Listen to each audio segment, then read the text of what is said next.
আসসালামু আলাইকুম ওয়া রাহমাতুল্লাহি ওয়া বারাকাতুহু।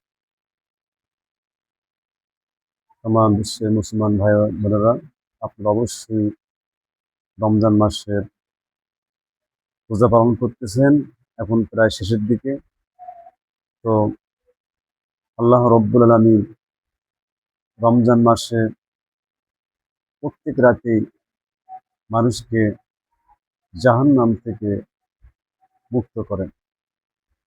এজন্য আসুন, আর যে কটি রোজা আছে আমরা সহিশুদ্ধভাবে সঠিকভাবে রোজাগুলো রাখি এবং আমরা পণ করি যাতে সামনের বছর যদি আল্লাহ বেঁচে রাখে আমরা যেন সবাই জাহান্নাম থেকে বাঁচতে পারি, এমনভাবে আমরা রোজা রাখবো আল্লাহ হায়াত দিলে।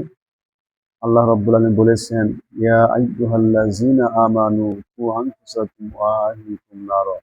হে ইমানদারগণ, তুমি নিজে বাঁচো আর তোমার পরিবার পরিজনকে জাহান্নামের আগুন থেকে বাঁচাও। জাহান্নামের আগুন সহ্য করা কঠিন।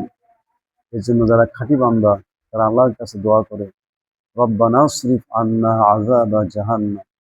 হায় আল্লাহ তাআলা, হায় আমাদের রব, তুমি আমাদের কাছ থেকে জাহান্নামের শাস্তিকে হটিয়ে দাও।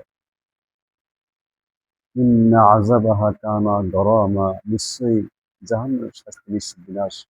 অতএব আসুন আমরা আল্লাহর কাছে দোয়া করি। আল্লাহ দোয়া শিখিয়ে দিয়েছেন, রব্বানা আতিনা ফিদ দুনিয়া হাসানাতাও ওয়া ফিল আখিরাতি হাসানাতাও ওয়া কিনা আযাবান নার। হায় আমাদের রব, আমাদেরকে ইহকালে কল্যাণ দাও, পরকালে কল্যাণ দিও, আর জাহান্নামের আগুন থেকে বাঁচিয়ে দিও। আল্লাহ পাক নিজে দোয়া শিক্ষা দিয়েছেন। প্রতি নামাজের পরে দোয়া আমাদের করা দরকার। আল্লাহ তৌফিক দান করুন। আসসালামু আলাইকুম ওয়া রাহমাতুল্লাহি ওয়া বারাকাতুহু।